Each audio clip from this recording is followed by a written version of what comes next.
We are joined by Nikki Macfarlane from the Queenstown Lakes community.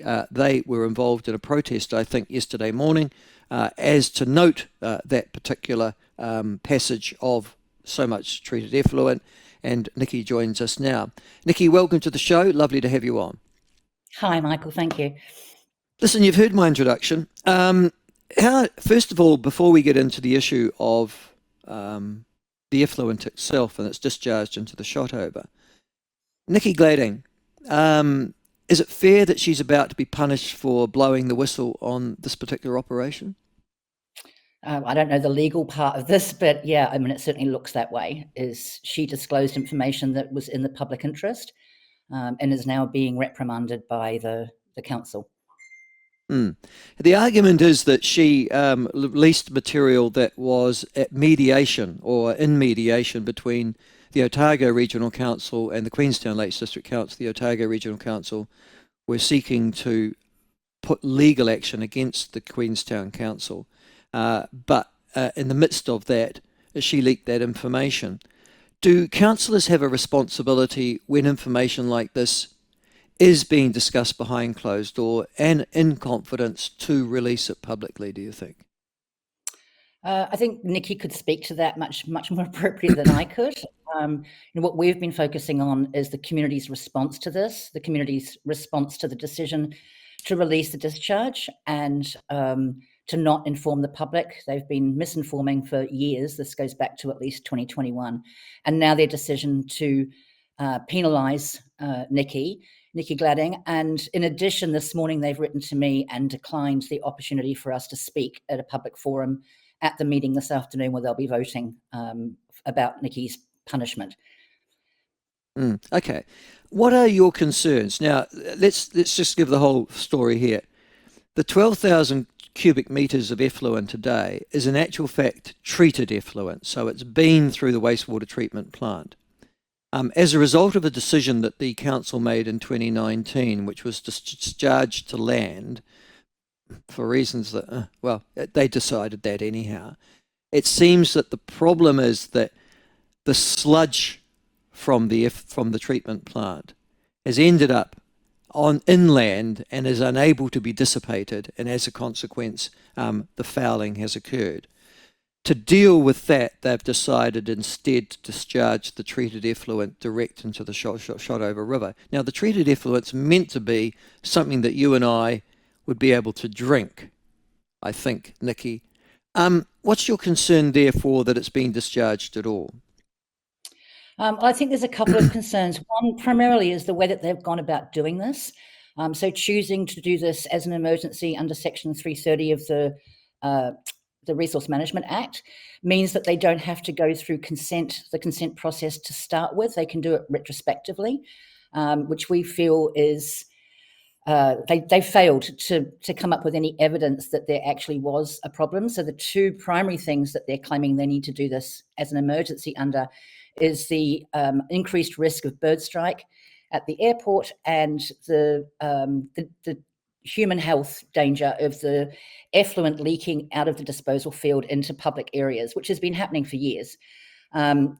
Those two emergencies, they have not provided evidence of that they are actually considered an emergency. The Queenstown Airport have told us that the problem is a concern and urgent, but they've not referred to it as an emergency at all. The decision to send the treated effluent directly to the river isn't actually going to fix those two problems that they're purporting are an emergency. So they have no intention, from what we can tell, to actually drain the disposal field, which would eliminate the bird problem and also stop the water leaking into the river delta. But all they're doing is sending the treated effluent to the river. They're not actually emptying or have any intention to empty the disposal field. They'll just wait for it to empty all by itself. So that's not an emergency if you're going to keep having the birds there. Putting in netting, for example, was one solution. It was actually what the Queenstown Airport recommended. Would eliminate that risk, but they're not going to do that. So I think that's one really big concern is this an emergency? And if it's not, why have you lied to the public about it? And then additionally, the treated effluent is meant to be of my understanding, according to the Conservation Act, that conservation order that covers the Shotover River, is it's meant to be of what's called Class CR standard, which is suitable for bathing in. Yeah. Now, it may well be at that level. We don't know. Unfortunately, they've not been honest and open and transparent about sharing test results on a regular basis. And they haven't taken test results as often as they really should be to test that. The problem is that that plant has failed multiple times in the past. Something you mentioned in the introduction is, due to mismanagement, equipment failure. So not necessarily the disposal field, but the actual plant itself has failed. It's what caused the solid waste and the silt, the sludge to end up in the disposal field and block it. We have no guarantees that there's not going to be another treatment plant failure. And if there is, then there is nowhere to put that water. It will just be being discharged to the Shotover River. And so the lack of contingency plans is a serious concern. Yes, no, I think those are all legitimate concerns, particularly if you're absolutely right. If the wastewater treatment plant failed to the point that sludge went to land and didn't dissipate, sludge isn't meant to go to land, so why now wouldn't sludge end up in the Shotover River? Yeah, exactly. The water does, before it enters, before the treated effluent is discharged to the river, as it is right now, it does go through a UV system, is my understanding. But I've been told that that UV system has no capability to deal with any solids. So if any solids escape through the initial parts of the plant and goes through the UV filters, it's not going to remove those solids. They're just going to go, they don't have filters in the UV section. So there really is no backup plan from what we can tell. We have asked the council to answer some questions that include what's the contingency. They've failed to communicate with us at this point.